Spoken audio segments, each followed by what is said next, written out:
चलिए, टॉपिक है black body radiation.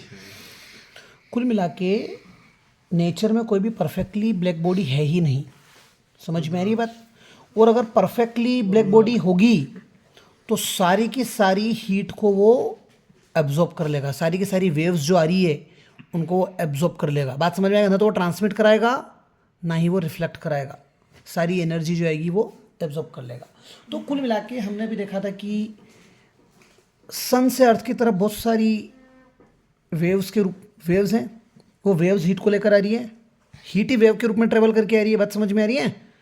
तो जो वेव्स है वो अलग अलग वेवलेंथ की होगी, किसी की वेवलेंथ स्मॉल होगी, किसी की वेवलेंथ लार्ज होगी।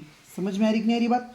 तो जो वेव्स है उनकी जो वेवलेंथ है, वेव्स की जो वेवलेंथ है, it will be directly proportional, it will be inversely proportional to temperature. अगर आप टेम्परेचर बढ़ाओगे, जहाँ पर टेम्परेचर ज़्यादा दिखे वहाँ की वेवलेंथ कैसी हो जाएगी, कम हो जाएगी। लेकिन कंडीशन है for which energy is maximum. हम वो वेवलेंथ ले रहे हैं जिसकी एनर्जी क्या है, सबसे मैक्सिमम है। सो ये वेवलेंथ को कैसे रिप्रेजेंट करते हैं, लैम्बडा से रिप्रेजेंट करते हैं। और कहाँ पर, हुज एनर्जी इज मैक्सिमम, ऐसी वेव जिसकी एनर्जी सबसे मैक्सिमम है, इसका टेम्परेचर से रिलेशन कैसा होगा, इनवर्सली प्रोपोर्शनल होगा। If you will increase the temperature, उस वेव की वेवलेंथ क्या हो जाएगी, डिक्रीज हो जाएगी। तो मैं वेवलेंथ लैम्बडा एम की जगह lambda M proportional equal to लिख दूँ। यहाँ पर कोई ना कोई कांस्टेंट आ जाएगा, इक्वल टू प्रोपोर्शनल हटेगा, इक्वल टू आएगा तो कांस्टेंट आ जाएगा, डिवाइड में टेम्परेचर है, डिवाइड का टेम्परेचर टी मल्टीप्लाई में क्या, तो लैम्बडा एम मल्टीप्लाई में टी इक्वल टू में क्या बच गया, कांस्टेंट। इस कांस्टेंट की जो वैल्यू है वो है 2.9 इंटू 10 की पावर -3 मीटर केल्विन। क्योंकि वेवलेंथ की यूनिट क्या होगी, वेवलेंथ में लेंथ आ रहा है ना मीटर, और टेम्परेचर की केल्विन, इसीलिए वेवलेंथ और टेम्परेचर का प्रोडक्ट आ रहा है, इसलिए यूनिट क्या हो गई, मीटर केल्विन। यूनिट क्या हो गई कांस्टेंट की, वैल्यू क्या हो गई कांस्टेंट की, 2.9 इंटू 10 की पावर -3। समझ में आ रही है बात। इस लॉ को बोलते हैं Wien displacement law, Wien's displacement law. ये लॉ एक्सप्लेन करता है, सुनिएगा इसका सिग्निफिकेंस, वैन डिस्प्लेसमेंट का सिग्निफिकेंस आपको समझ में आ गया। वेवलेंथ किस पर डिपेंड करेगी, टेम्परेचर पर डिपेंड करेगी। कैसे डिपेंड करेगी, आपसे अगर वैन डिस्प्लेसमेंट लॉ पूछे तो आप लिख कर आ जाएंगे wavelength of a wave whose energy is maximum depends on temperature. Second point में लिख देना, it is inversely proportional to the temperature. Wavelength will decrease if temperature will increase. समझ में आ गई बात। इस तरह से इसका रिलेशन लिखकर कांस्टेंट की वैल्यू लिख देना, 2.9 इंटू 10 की पावर -3 मीटर केल्विन। फिर इसका सिग्निफिकेंस लिख कर आ जाना। क्या सिग्निफिकेंस लिखोगे, ये लॉ एक्सप्लेन करता है कि जो आयरन रोड हीट किया था और बिल्कुल रेड हॉट हो गया था, रेड हॉट बिल्कुल रेड हॉट है वो, तब उससे रेडिएशन निकल रही होगी। उन रेडिएशन की वेवलेंथ क्या होगी, सुनना मेरी बात।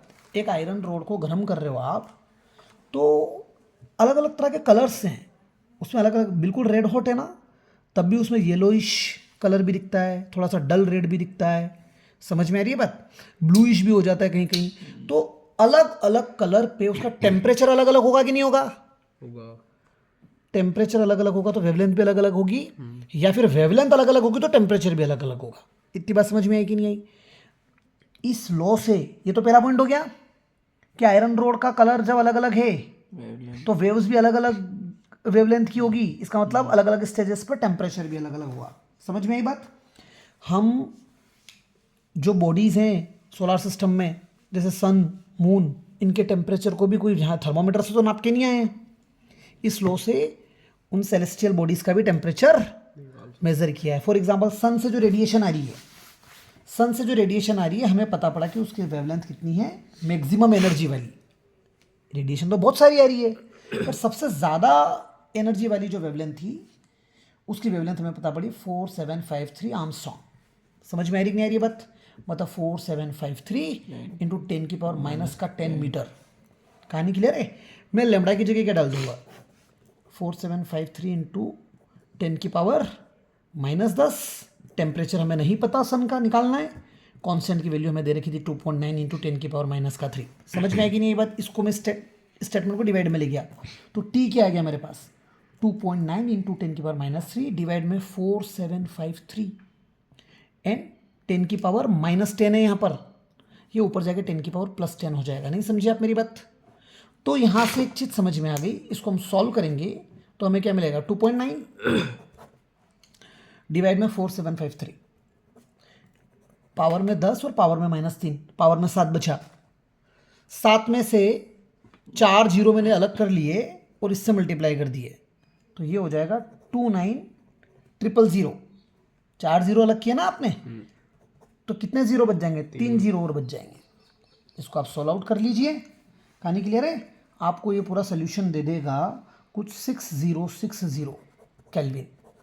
इसीलिए कहा जाता है कि सन की जो आउटर सरफेस है उसका टेम्परेचर 6060 केल्विन के आसपास होता है। ये आउटर सरफेस का टेम्परेचर है, सन के अंदर का टेम्परेचर नहीं है। ये सिग्निफिकेंस है किसका? ये सिग्निफिकेंस है वेन लॉ का। तो ब्लैक बॉडी रेडिएशंस से आप क्या समझ सकते हैं? कोई भी ऑब्जेक्ट रेडिएशन एब्जॉर्ब करता है या सिर्फ रेडिएशन एमिट ही करता है, जैसे सन रेडिएशन एमिट ही कर रहा है, तो it is also an example of black body radiation. Black body radiation मतलब कोई ऑब्जेक्ट या तो कंप्लीटली सारी रेडिएशन एब्जॉर्ब कर ले या खाली एमिट ही करे। समझ में आई बात? उस कंसेप्ट को हम कहाँ ऐड करेंगे? Black body radiation. आपसे पूछेगा ब्लैक बॉडी रेडिएशन क्या होती है, तो taking the example of sun, it emits radiation, और taking any black body, there is no perfect black body in this universe. समझ में आ रही है बात? जो सारी की सारी रेडिएशन एब्जॉर्ब कर ले, लेकिन सन एक एग्जाम्पल है जो रेडिएशन खाली एमिट ही करता है। मून को अगर लोगे आप, तो मून क्या कर रहा है? सन की लाइट को तो रिफ्लेक्ट कर रहा है, समझ में? तो वहां से जो रेडिएशन आ रही है उनको मेजर करके क्या कर लेंगे? मून का टेम्परेचर निकाल लेंगे। समझ में आई कि नहीं आई पिक्चर?